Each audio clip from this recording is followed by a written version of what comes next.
మీ ఇంటికి కూడా దాదాపు 10 లక్షల సుపారీ ఇస్తే మీరు ఖచ్చితంగా కేసును విరమించుకోండి అని చెప్పి బెదిరింపులు కూడా వచ్చాయని చెప్పి చాలా మంది చెప్తున్నారు. దానికి ఉదయం నుంచి కూడా కొన్ని వార్తలు వస్తున్నాయి. దీన్ని ఎట్లా చూస్తున్నారు? మీ ఇంటికి ఏమన్నా తెలిసిందమ్మా ఈ విషయం? ఎప్పుడైనా మీ నాన్నగారు మీ ఏమైనా చెప్పారా?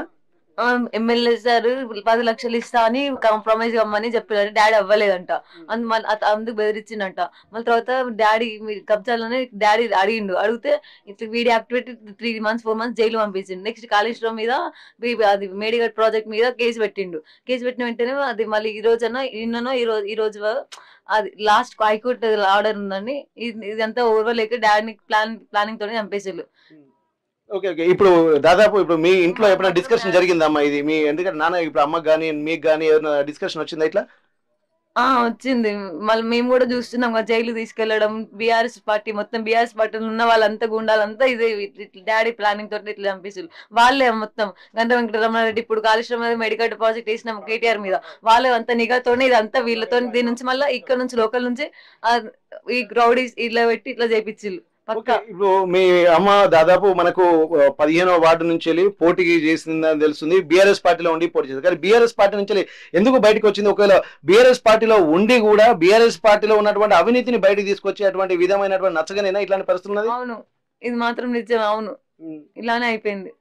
డాడీ అట్లా అవన్నీ తీస్తుంటే డాడీ జైలు పడేసి జైలు ఎట్టేసి డాడీ తొలగించారు పార్టీ నుంచి. అంటే ఇద్దరు జైలుకి వెళ్ళారా? 3-4 times వెళ్ళిండు.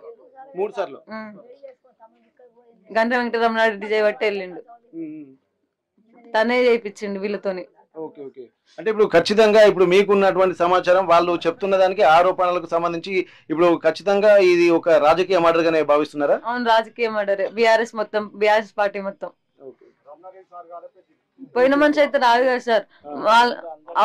కాలం వాళ్ళని తీసుకెళ్ళడం కాదు, మాకు ఇప్పుడే న్యాయం కావాలి, వాళ్ళు బయటపడాలి సార్, అంతే. ఓకే. అంటే ఇప్పుడు న్యాయం కావాలంటే ఎట్లాంటి న్యాయం కావాలమ్మా? ఎందుకంటే ఉన్నటువంటి వాళ్ళందరూ కూడా ఒక ప్రజల సొమ్ముతో జరిగినటువంటి ప్రాజెక్ట్ అని చెప్పి అంటున్నారు. నిజంగా దాని మీదనే ఇట్లా జరగవచ్చా, ఇంకా వేరే కారణాలు ఏమైనా ఉండొచ్చా? దాని మీద డాడీ దాని మీద మెడికట్ మీద ప్రాజెక్ట్ మీద కేసు వేసాడు డాడీ. అందుకే ఇదంతా ప్లాన్ బట్టి ఇప్పుడు ఈ రోజు నిన్నను హైకోర్టు లాస్ట్ ఆర్డర్ వచ్చింది. సో అది సక్సెస్ కావడానికి అది రాబోతుంది. సో మళ్ళీ పిటిషన్ మళ్ళీ పెడతాడేమో అని ఇట్లా ప్లాన్ చేసేది వాళ్ళు మొత్తం. BRS party. ఇక్కడ చెప్పండి అమ్మా, ఇద్దరు కూడా తను జైలుకి వెళ్ళి అంటున్నారు కదా, 3 సార్లు వెళ్ళి సార్. ఏమైతుందమ్మా నీకు? నా తమ్ముడు మా తమ్ముడు బిడ్డలో పెళ్లి చేసిండు. మామ జారిండు, మామ జారిండు.